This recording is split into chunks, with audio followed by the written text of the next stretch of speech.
Every comic book creator has an origin story. These origin stories are never as exciting or tragic as the majority of characters these creators are usually writing or drawing, but learning about someone's first exposure to comic books, what made them want to make comics, and how they scored their first gig interests me a great deal. And as much as I'd like to be bitten by a radioactive spider so I could swing from one skyscraper to the next in New York City, securing a publishing deal with Marvel, DC, Image, or Dark Horse must feel just as magical or close to it. I've done my fair share of interviews and podcasts in the 7 years that I've been publishing my own comics, and the question that never fails to come up, and only naturally so, is why comics? The interviewer or host may not articulate it so bluntly, but that's the question I hear in my head whenever I'm asked about how I started getting into comics and what led me to the decision to pursue comics as a possible career path as a writer. It all comes down to that simple but loaded question. Why comics? Oddly enough, why comics is still a question I'm asking myself to this day after devoting my life to them.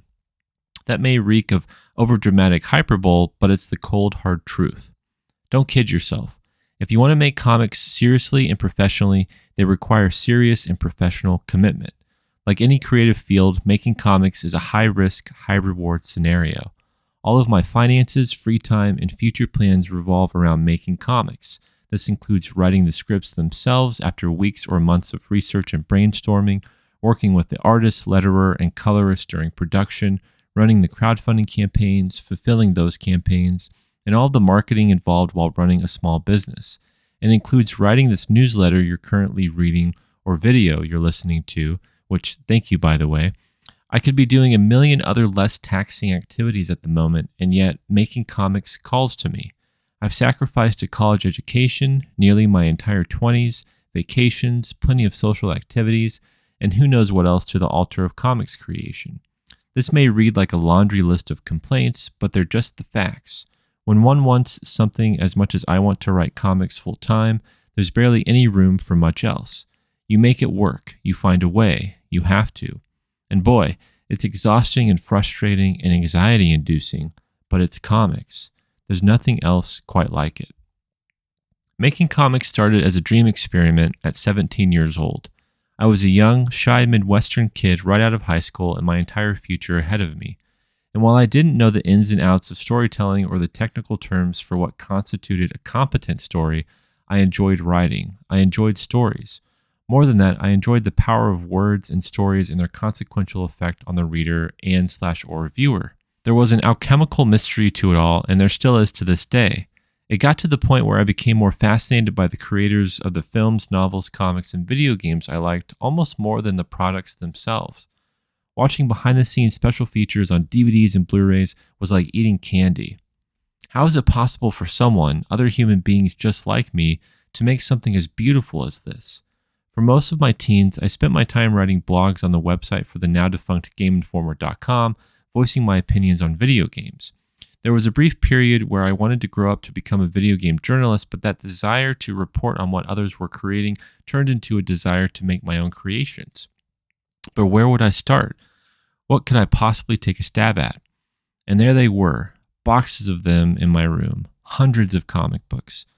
Comics were one of my first loves and the most approachable, familiar creative outlet and medium for 17-year-old Nandor to tackle, besides my passion and talent for music and playing the drums.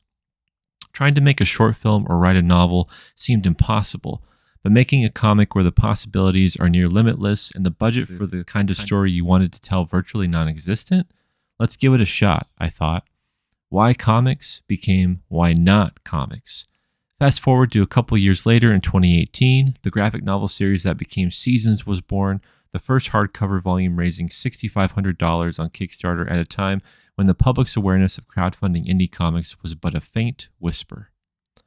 Personally, the question of why comics for me ultimately boils down to wanting to be heard. Writing comics, making art, is about expressing oneself. This gets to the heart of it all. At the end of the day, no one can put a price tag on being given the opportunity to share with the world one's ideas, observations, questions, experiences, feelings, dreams, and fears through art, entertainment, and storytelling. This cannot be overstated or undersold. Stories matter. If you take nothing else from this, remember that stories matter. Comics matter. This includes yours too. It's a morbid but weirdly encouraging and motivating thought to know that the stories you make today will outlive you. Whether or not they are well received or will be in circulation after you pass is another matter entirely, but it's ultimately not important because that's never a guarantee, and it's ultimately not why one makes comics, I would assume. I can't imagine wanting to make comics other than to create something that harnesses the medium and to create something meaningful. It's true that there are comic book creators who don't approach making comics that way, and it honestly truly baffles me. Making comics to make a quick buck? Last I heard, there's not much of it, money that is, to go around in this industry. There's respect that's due anyone who is vulnerable enough and willing to put themselves out there who also respects the medium. There are exceptions, of course, but generally speaking, making quality and successful comics is not easy. Comics are uniquely special in their own undeniable way and deserve to be seen as such. I've discovered that making a name for yourself, the good kind, in comics, which I have not done, takes a lot of time and a lot of patience. We're talking years of it. I don't disagree that anyone can make a comic, but whether that book achieves its intent and emotionally impacts the reader, becoming an evergreen story, is what will separate the wheat from the chaff, the counterfeit from the authentic. If you hold comics to a high standard, these grifters who do not are easy to spot. Trends and fads will come and go, but great comics with great stories will not fall victim to the infamous dollar bins. But say they do. I found some truly brilliant comics in the dollar bins before, so there's still hope for those books to wow readers yet. A second wind could be in the works. The cream will always rise to the top. You just never know, and you won't ever know unless you take that initial leap of faith. I took this leap of faith 7 years ago, and I'll admit, I still don't know where I'm going to land. The more interviews I do as time marches on and I incur one obstacle after another, the question of why comics begins to take another intimidating form. I used to answer the question with enthusiasm, but now I answer it with hesitation. I have to constantly remind myself what led me to this choice because the doubts are growing as each year passes, and I feel as though I made a huge mistake. Maybe I've sacrificed too much, but maybe I haven't sacrificed enough. Maybe I'm almost there and all it takes is the ability to hold on 1 year longer. Maybe I need to go to more conventions. Maybe I need to have more of a presence on Kickstarter. Maybe my books are just not worth reading. Maybe I failed and I need to accept that. Maybe this is all there is. Maybe this is as good as it gets.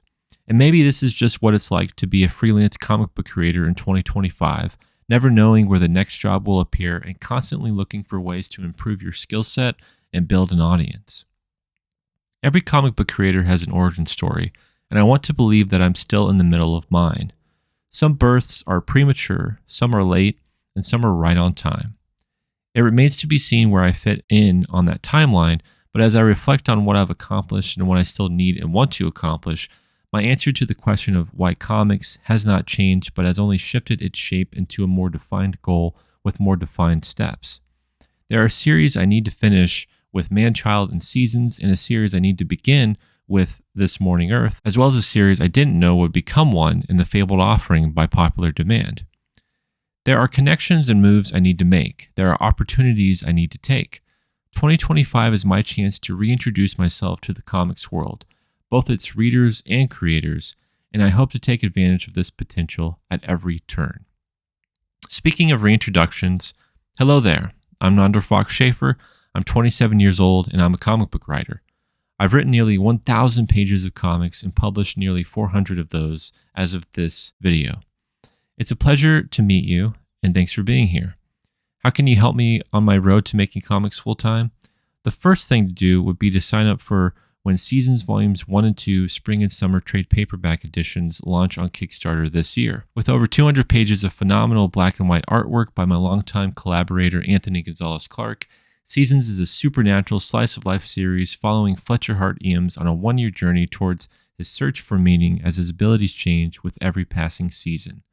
Anthony has been sending me pages for the 3rd volume, so you want to get caught up as soon as possible before we continue Fletcher's story. Like I mentioned before, this is the series that started it all for me, and I'm stoked to bring it back to the forefront of Foxhole Comics so we can finish what will end up being a 4-volume series nearing 500 pages altogether. You can also purchase my comics at my Gumroad store or read them on Global Comics, Webtoon, Tapaz, and the Macroverse app. If you have any questions about my books or about making comics, please don't hesitate to reach out. I'd be happy to chat. If you're a publisher looking for an editor or writer for one of your projects, feel free to email me at nandorfox@gmail.com and let's make some comics together. I look forward to it. Until next time, signing off.